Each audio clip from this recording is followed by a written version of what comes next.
I'm 30, female. My husband, Matt, is 32, male. We've been married for 3 years, and after some time, we decided it was the right moment to start a family. We were both excited when we found out I was pregnant. The pregnancy went pretty smoothly, and we were thrilled to welcome our daughter, Rose, into the world. Matt was amazing throughout the whole process, and we could not wait to meet our little girl. I had a lot of support from my family and friends, but there was one person who was making things a little more complicated. My mother-in-law, Addison, who is 60, female. Claire, 30, female, is my sister-in-law. We have been best friends since middle school. We've been through so much together. And even when I married Matt, our friendship did not change. We spent holidays together, hung out all the time, and were just really close. Over time, though, things got a little tricky between us, especially with Claire struggling with infertility. Claire and her husband had been trying to have kids for a few years, but were not having any luck. She's been through a lot with the whole infertility journey, and I have always tried to be supportive. It was obvious how hard it was for her, and I felt for her every time she had to hear news of someone else's pregnancy. When Matt and I announced we were expecting, I could tell Claire was hurt, but she never said anything directly. I could sense her sadness, but I tried my best to give her space while also enjoying the pregnancy. It was tough because I did not want to make her feel worse, but I also did not want to feel guilty about my own happiness. So after a smooth labor, Rose was born, and Matt and I could not have been more excited. I was still feeling the emotional roller coaster from the birth when Matt stepped out for a little while to grab something from the car. And that's when my mother-in-law, Addison, came in. She likes to tell people what to do, and she often doesn't know when to stop. Addison came in to meet Rose and gave me a quick hug. She was excited to see her new granddaughter, and I was happy to have her there. But then she said something that completely threw me off. Instead of saying anything about how beautiful Rose was or how proud she was to be a grandmother, Addison looked me dead in the eyes and said, "You know, it would really be best for Claire if you stopped having more kids. She's been struggling with infertility, and it's only fair to give her a chance to catch up." I was stunned. I could not believe what I was hearing. I had just given birth to my daughter, and this was the first thing Addison said to me? I didn't even know how to respond. I was holding my newborn baby, and here was my mother-in-law telling me to stop having kids to make things easier for Claire. I was in shock. Addison did not stop there. She kept going on about how hard it was for Claire to watch me have children when she was struggling to get pregnant. She even said if I wanted to be considerate, I should just stop having kids for a while. She was so sure that it would make Claire feel better, as if my own family planning had to be put on hold to make things easier for Claire. I felt like she was putting me in this impossible position, asking me to make a huge decision based on someone else's struggles. I just sat there holding Rose, trying to process everything. I was so tired, emotionally drained from just having given birth, and here I was having to deal with this completely unexpected conversation. I was getting angrier by the second, but I did not know how to express it without making a scene. I was not sure how I was supposed to feel. Should I feel guilty for wanting more kids? Should I just accept this as something I had to do because Claire was struggling? I had no idea. I tried to keep my composure, but it was hard. Finally, I managed to say, "I don't think it's fair to tell me how many kids I should have." It was the only thing I could think to say without causing a bigger argument. But Addison did not really respond the way I hoped. She tried to backpedal a little, but it did not feel genuine. She still seemed to believe that it was the right thing to say, and it made me uncomfortable. The rest of the visit was tense. Addison Addison spent a lot of time holding Rose, making comments about how she looked like Matt, but I could feel the tension in the air. I did not want to bring up the conversation again, but I also could not shake the feeling she was just waiting for me to agree with her. I just wanted to move on and focus on my baby, but every time I looked at Addison, I could not help but think about what she had said. When she finally left, I felt relieved. I needed some space to think, to process what had just happened. I had never been so caught off guard in my life. It felt like she was asking me to make a decision that was not hers to make. And it was hurtful. I did not know if I was being unreasonable or if she really had overstepped. But I couldn't stop thinking about it. Matt had been out of the room when all of this happened, and I did not even know if I should tell him. Part of me felt like he should be the one to address his mom, but at the same time, I did not want to make him feel like he had to defend me.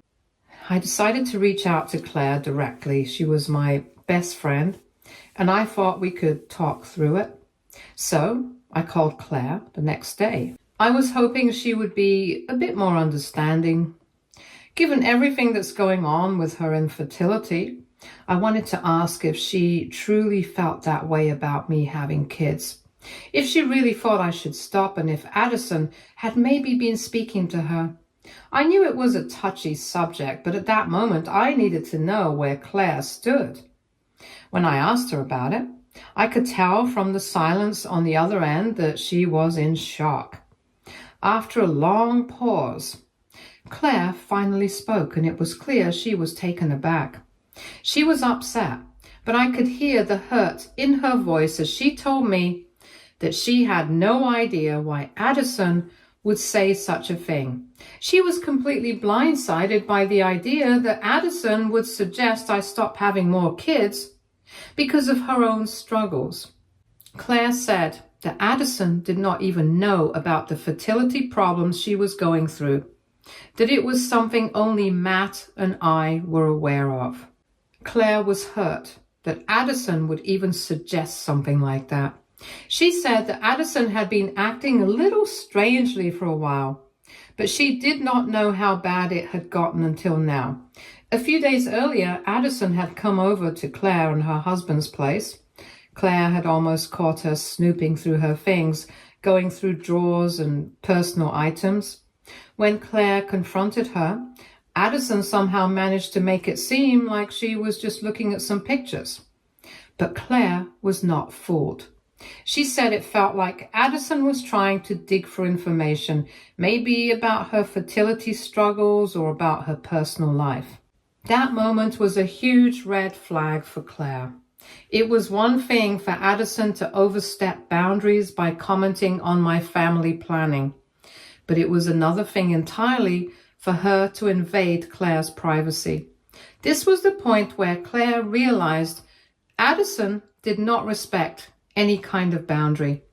She had been pushing limits in ways that felt really intrusive and inappropriate. Claire had already been dealing with so much with her infertility, and now her own mother-in-law was crossing lines in the worst ways possible. I wasn't sure what to say to Claire at that point. I felt horrible for her, and I understood her frustration. She said she'd been trying to keep things civil, even though Addison had been making things awkward for a while. But after the whole hospital incident, it became clear that Addison did not know how to respect boundaries. Not mine, not Claire's, and not anyone else's. Claire was ready to put a stop to it all. By the time we ended the conversation, Claire was in tears. She told me that she was done trying to make things work with Addison, that she could not take it anymore, that it was one thing to try and navigate her own fertility struggles, but dealing with Addison's constant interference and invasive behavior was too much. The next few days were filled with tension. I wasn't sure how to handle it, but I knew I could not let Addison treat us this way anymore. I hadn't yet told Matt about my conversation with Claire, and I was not sure how to bring it up. But when Addison called later that week, it all exploded. Addison tried to act normal, but I could hear the underlying tension in her voice. She started asking about Rose, and she even tried to talk about visiting again. At this point, I was so fed up. I just could not take it anymore. I needed to tell her how I felt. I told her I didn't appreciate how she'd acted in the hospital, how she had tried to tell me when and how many kids I should have. I explained how inappropriate it was to bring up my family planning when I was just trying to recover and enjoy my newborn. I did not hold back, and I could hear her getting defensive. But she didn't seem to understand. She started claiming that I was overreacting. I was just being crazy because of the postpartum hormones. She said I needed to calm down and not take everything so personally, and that really set me off. I was already dealing with so much emotionally and physically, and now she was telling me that my feelings were not valid. Was it just my hormones making me overreact? And that's when I completely lost it. I could not handle it anymore, and I told her I was not going to let her minimize my feelings or try to blame my postpartum state for her behavior. That was it for me. It was clear that Addison could not see her actions for what they were, and she was not going to change. She tried to twist the situation and make me feel like I was being irrational, but I wasn't having it. The situation finally came to a head when Claire called me later that day. She had also had a conversation with Addison. Things had gotten even worse. Claire confronted Addison about what had happened during her visit, about the way Addison had been snooping through her personal things. She expressed how uncomfortable it made her feel and how she could not trust her anymore. It was a huge argument. Claire brought up what Addison told me, and to that, Addison said I was overreacting because of my pregnancy hormones. In the end, Claire and I agreed that Addison had crossed too many lines. We both agreed that enough was enough. We could not let Addison continue to invade our lives and treat us like this. Claire had been trying for so long to keep the peace. But after everything that had happened, especially the hospital incident and the snooping, she realized it was time to cut ties with Addison for good. I called Matt to tell him what had happened, and as expected, he was furious. He hadn't realized the full extent of Addison's behavior, and he was angry that she had treated me that way, but also that she had been so invasive with Claire. He agreed with our decision to cut her off. We both knew it was not going to be easy, especially since she was his mom, but he knew that she was not respecting boundaries or treating us with the respect we deserved. And so Addison was cut off. Claire and I both agreed that we could not have her in our lives anymore. It was a tough decision, but we knew it was the right one. We needed to protect ourselves and our families from her toxic behavior. There is still a little doubt. I feel bad for Matt because, of course, it will be hard for him to completely cut off his mother. But this seems to be the only option that would make sure that there's minimal drama. So, aita for cutting off my mother-in-law after everything that happened? Or did I overreact because of postpartum hormones? Update 1. After we decided to cut Addison off, things got more dramatic than I expected. For the first couple of weeks, it was actually kind of peaceful. There was no more drama from her, no more overstepping. Claire and I finally felt like we could relax and breathe. But it did not last long. Addison did not take kindly to being cut out. She first tried to text me, saying she didn't understand why I was upset and that I was overreacting because of postpartum hormones. She said if I just talked to her, things would be fine, but I did not respond. I was not going to let her manipulate me anymore. Then she started showing up uninvited at our house. A few times she knocked and I just ignored her. I wasn't ready to deal with her, but then she started calling, texting, and leaving voicemails. In one voicemail, she said if I did not let her see Rose, I'd regret it for the rest of my life. She claimed she was worried about the family dynamic and that cutting her off was going to hurt everyone. I did not respond to that either. Matt, of course, got caught in the middle. He's always been the peacemaker between us, but even he was starting to see that Addison was not going to listen to anything. He tried to talk to her, but when he set boundaries, she turned everything on him. She said he was weak for letting me make the decisions. That was when I started to see how deep the problem went. Addison did not just want a relationship with us. She wanted control. Addison texted Claire saying that she did not know what was wrong with her, but that she was heartbroken over what had happened. She said that she didn't understand why we were being so harsh. But once again, she made it all about her, as if we were the problem. Claire was done. She told her off and said that we were not going to put up with her disrespect anymore. Then, a few days later, Addison showed up at my door, uninvited. She didn't knock, just rang the doorbell, used a key that she was not supposed to have, and walked in. I was holding Rose, and I could not believe it. I told her to leave immediately, and she started crying, saying that she wanted to see her granddaughter, and that we could not just cut her out like that. But I was not backing down. I told her to return the key and leave, or I'd call the police. She left, but not without saying that one day I'd regret pushing her away. That statement stuck with me because it showed how entitled she felt. She honestly believed she could just force her way back into our lives. Since that day, things have been calmer, but there's still a lot of tension. Claire and I are both still processing everything, and I know it's going to take time to get over all of this.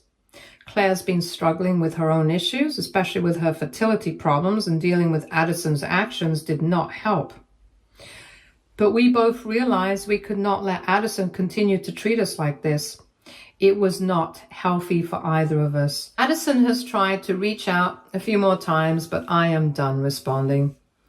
I don't want her in our lives unless she's willing to respect us and our boundaries. I don't think that's going to happen anytime soon. The whole situation has been exhausting. I just want peace for my family. But I know that means I have to stand firm. This is about protecting my relationship with Matt, my daughter, and myself. It's been hard, but I believe it is the right decision. I am done letting Addison's toxic behavior affect us. Things may settle down eventually, but for now, I am focused on my family and making sure we are all okay. Hopefully, Addison will get the message. But if she doesn't, we'll keep moving forward without her. Update 2. It has been a few months since we cut Addison off, and I want to share what's happened since then. Things have not been as simple as I hoped, and I didn't expect the situation to get this complicated. At first, everything seemed calm. After I told her I would call the cops on her if she didn't leave our house, there were no surprise visits, no calls, no texts. It was actually pretty peaceful for a while. I thought maybe she had understood that we were serious and respected our decision. But things started to heat up again. It all began with a text from Matt's brother, Ethan, 28 male. He asked if Matt had heard from their mom lately. At first, Matt was not sure what he meant, but when he asked, Ethan said Addison was acting strange. Apparently, she had been trying to get him to talk to us and convince us to change our minds. It sounded like she was spiraling and could not accept the fact that we did not want to deal with her anymore. Matt was upset to hear that, especially since he hadn't really been in contact with her after we cut her off. He was trying his best to handle it, but it was really hard for him, and he knew we should not change our minds given everything that had been happening. Addison had crossed so many lines, and there was no way I could just let things go back to normal. Still, Matt seemed upset, and I can't blame him for that. Then, things got worse. I found out that Addison had reached out to my aunt and tried to get her to talk to me. She told my aunt that I was pushing Matt away and making him choose between his family and me. She tried to make it sound like we were the ones causing problems. I was shocked. Not only was she still trying to manipulate the situation, but now she was trying to drag my family into it. Thankfully, my aunt was not having any of it, and she called Addison out on her behavior and told her she was not going to get involved. But I was not happy that Addison was still trying to turn everyone against me. It showed how far she was willing to go to make herself the victim in all of this. After that, Matt ran into Addison at the grocery store. I didn't know about this until later, but it made me even more upset. He told me they had a short conversation, and Addison tried to guilt trip him into talking to us. She said we were tearing the family apart and we needed to fix things. Matt, feeling overwhelmed, told her that we needed space and she was not respecting our boundaries. But Addison did not accept it. From what Matt told me, she started crying and accused him of abandoning her. He tried to end the conversation, but she kept pushing and it left him feeling drained and upset. Matt said Addison was screaming at the top of her lungs just to attract attention from the people in the grocery store and making it look like he abandoned her. I could tell Matt was struggling again. It was hard for him to deal with his mom acting like this, and I knew it was not easy for him. But I also needed him to understand that we could not keep letting her treat us this way. Rose was our priority now. We had to protect her from all this drama. Claire and I have both talked, and we agreed that we would keep cutting Addison off no matter what. She kept trying to manipulate and guilt trip us, and that was something we could not keep putting up with. There have been more awkward moments with Matt's side of the family. Some of them are upset with us for cutting Addison off, and I have heard some of them whispering that we were too harsh. But I am standing firm. I can't let other people's opinions get in the way of doing what's best for me and my family. Addison has crossed too many lines, and we need to protect our peace. Matt has been more supportive lately. He still feels bad about not having a relationship with his mom.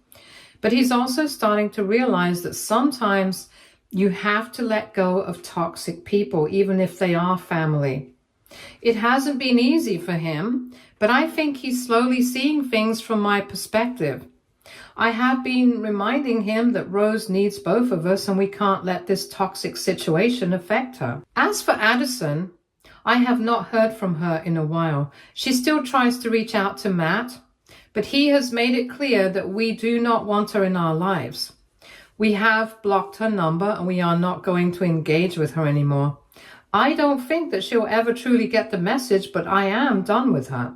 It has been tough, but I don't regret the decision to cut her off. Things are still tense with Matt's family, but we are managing. I'm focusing on Rose and making sure she grows up in a loving, peaceful environment, and that's all that matters to me now. In the end, I know this was the right choice.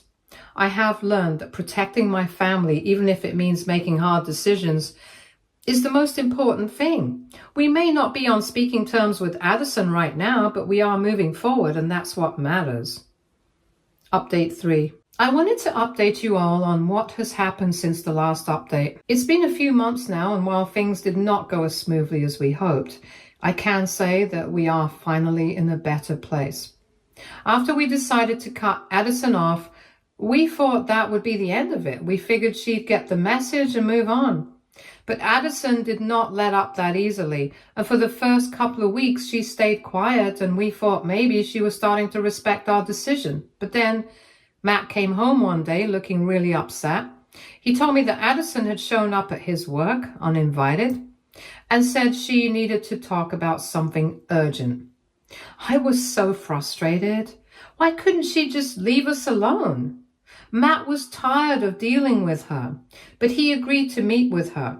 He told me he would stay firm with her, and I did not want to make things worse. So I didn't argue. I just hoped that he could finally put his foot down and make her understand. When Matt came back, he looked even more upset.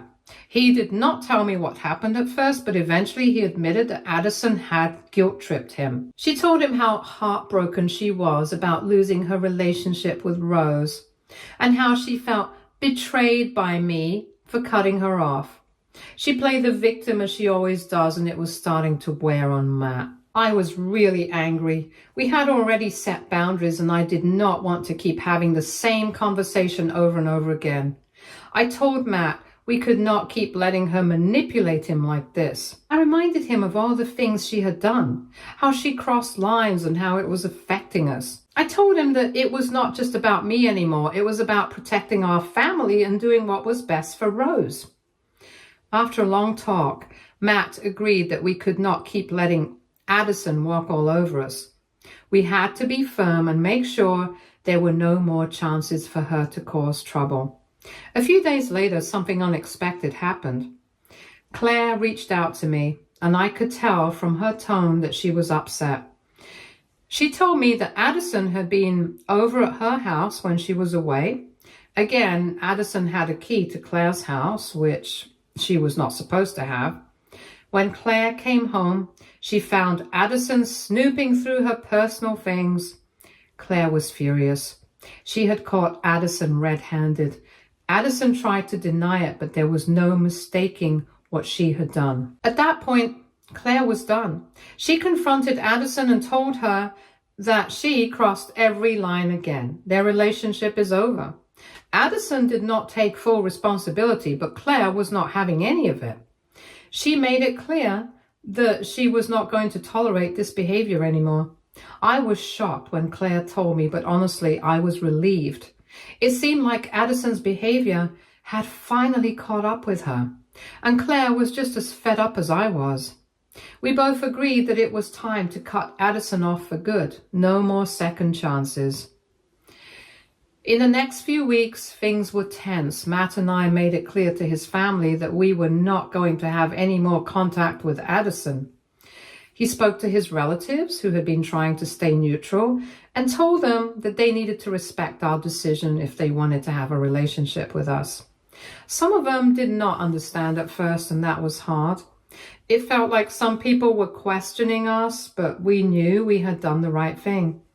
Addison did not try to reach out for a while, and honestly, I thought it was over. But then one day, Matt's cousin Amanda called. She apologized for not supporting us sooner. She admitted that she did not fully understand the situation until now and said she respected our decision. It felt good to hear that, and I felt like things were finally starting to settle down. A few weeks after that, some of Matt's other relatives, people who had been on the fence, also started coming around. They acknowledged that Addison had crossed the line and that we were not just making drama for no reason. They understood that we had to protect our family, and that felt like a huge weight off our shoulders. By the time Rose turned 6 months old, things had calmed down a lot. There was less stress in our home, and we were able to enjoy our time as a family without worrying about Addison causing more problems. We felt more at peace, and that made a huge difference. Matt and I are stronger than ever. I feel confident in our decision to cut Addison off. It was not an easy choice, and it was not something we made lightly, but I know it was the right one. It has allowed us to create a safer, healthier space for Rose to grow up in, and for our relationship to thrive. Things are not perfect, but they are a lot better. Addison is no longer part of our lives, and that has brought us so much peace. We do not have to worry about her manipulating or guilt-tripping us anymore. It's just the three of us now, me, Matt, and Rose, and we are focused on building a happy future together. It has been a tough journey, but we are in a better place now, and I'm just grateful that we can move forward without all the drama and stress. Stay tuned for more stories from our girl relationships.